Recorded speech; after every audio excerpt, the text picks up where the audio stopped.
గారు ప్రకాశం జిల్లాను సుదీర్ఘంగా ఇక్కడికి వచ్చి దగ్గరుండి ఏర్పాట్లని ఆవిర్భావ సభను విజయవంతం చేసి తీరాలని చెప్పి దగ్గరుండి ఏర్పాట్లు మొన్నటి నుంచి కూడా ఇక్కడే ఉండిపోయారు. మేడం, మీరు ప్రకాశం జిల్లా సుదీర్ఘంగా జర్నీ చేసి వచ్చారు. అంటే ఆవిర్భావ సభను ఏ విధంగా విజయవంతం చేయనున్నారు? సార్, నేను మొన్నటి నుంచి లేను, రాత్రే వచ్చాను. మొన్న ఇంటికి వెళ్ళి మళ్ళీ ఈరోజు వచ్చాను. యాక్చువల్గా అన్ని కమిటీలని కూడా ఇక్కడికి ఆహ్వానించారు. కమిటీలతో మీటింగ్లు మినిట్ బై మినిట్ జరుగుతున్నాయి ఇక్కడ మనోహర్ సార్ ఆధ్వర్యంలో. అంటే సభ ప్రాంగణం యొక్క ఏర్పాట్లు ఎంతవరకు వచ్చాయి, అలాగే వచ్చేటువంటి లక్షలాది మంది అభిమానులకి ఫుడ్ ఏర్పాట్లు ఎలా ఉన్నాయి, వాళ్ళకి ఫెసిలిటీస్ ఏంటి, ఇవన్నీ కూడా ఎప్పటికప్పుడు నియోజకవర్గాల వారీగా మండలాల వారీగా ఇక్కడ సమీక్షిస్తూ ఉన్నారు. కాబట్టి ఖచ్చితంగా కమిటీలో ఉన్న వాళ్ళందరూ అందుబాటులో ఉండాలని చెప్పేటప్పుడు ఇక్కడికి వచ్చాము. ఈ రోజు కూడా ఆల్రెడీ మార్నింగ్ మీటింగ్స్ జరిగాయి మాకు. వచ్చే ప్రజలకి ఏ టైంకి వాళ్ళు రీచ్ అవుతారు, ఫుడ్ ఎలాగా, వచ్చే దారిలో ఫుడ్ ఎలాగా, రిటర్న్ వెళ్ళేటప్పుడు ఎలాగో మా సభలు అంటే ఆటోమేటిక్గా 10 దాటుతుంది కంపల్సరీగా. 10 దాటాక మళ్ళీ ప్రజలు రిటర్న్ వెళ్ళేటప్పుడు వాళ్ళకి దారిలో ఎక్కడ నైట్ డిన్నర్ అవైలబిలిటీ దొరకదు, షాపులు కూడా మూసేస్తారు, హోటల్స్ కూడా. అట్లాంటి వాళ్ళకు ఫుడ్ ఏర్పాటు ఎలా చేయాలి, ట్రాఫిక్ ఇబ్బంది లేకుండా వెహికల్స్ ఎలా ఏర్పాటు చేయాలి, సెక్యూర్గా ఇళ్లకు మళ్ళీ ఎలా చేర్చాలని చెప్పేసి ప్రతి విషయం మీద కూడా ఇక్కడ కూలంకుషంగా చర్చించి దానికి సంబంధించి చర్యలు చేపడుతూ ఉన్నారు. కాబట్టి ప్రతి ఒక్కళ్ళు కూడా ఇక్కడ అందుబాటులో ఉండి సభ సక్సెస్గా, అలాగే ఎలాంటి ఇబ్బంది జరగడానికి ప్రతి ఒక్కళ్ళం ఇక్కడ ఏర్పాటయ్యి చర్యలు చేపడుతున్నామండి. మిమ్మల్ని ఏ కమిటీలో వేశారు?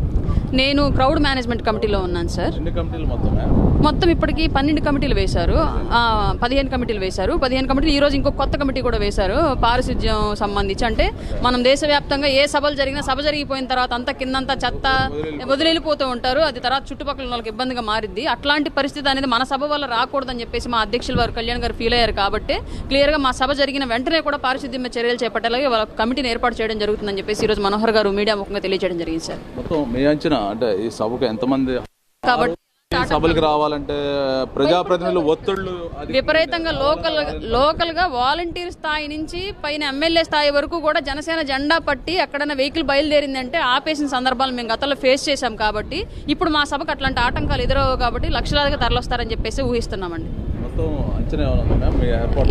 7 నుంచి 10 లక్షల మధ్యలో ఉండిద్దని చెప్పేసి ఏర్పాట్లు చేస్తున్నాం సార్. మొత్తం ఇప్పుడు అంటే గతంలో వేరు ఇప్పుడు వేరు, మీరు అధికారంలో చేస్తున్న విజయోత్సవ సభ ఇది. మీ అధినాయకుడు ప్రసంగం అంటే గతంలో యూత్ని ఏదైతే ఉందో మీ క్యాడర్లో మానసిక స్థైర్యం పెంచడం కోసం ఆయన ఒక భావోద్వేగమైన ప్రసంగాలు ఉండేవి. ఇప్పుడు మీరు అధికారంలో ఉన్నారు, మీ క్యాడర్కి ఆయన స్పీచ్ ఏ విధంగా కూడా పోతుందంటారు? ఇది క్యాడర్ కోసం స్పీచ్ అని కాకుండా భవిష్యత్ రాజకీయాలు ఎలా ఉండాలి, భవిష్యత్ రాజకీయాల జనసేన యొక్క పాత్ర ఏంటి, ఇప్పుడున్నటువంటి రాష్ట్ర రాజకీయాల జనసేన ఏ విధంగా ముందుకు పోబోతుంది అనేది క్లియర్గా చెప్పబోతున్నారు సార్ ఆయన.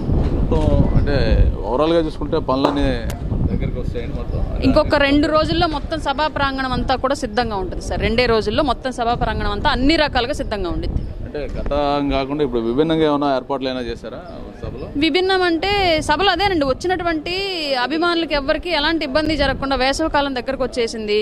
పుచ్చకాయల దగ్గర నుంచి, మజ్జిగ దగ్గర నుంచి, అరటిపళ్ళు దగ్గర నుంచి, ఫుడ్ దగ్గర నుంచి ప్రతి విషయం కూడా చాలా జాగ్రత్త తీసుకుంటున్నారు.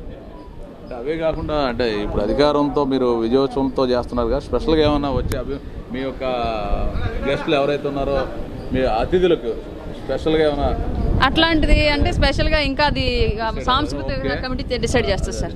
ప్రస్తుతం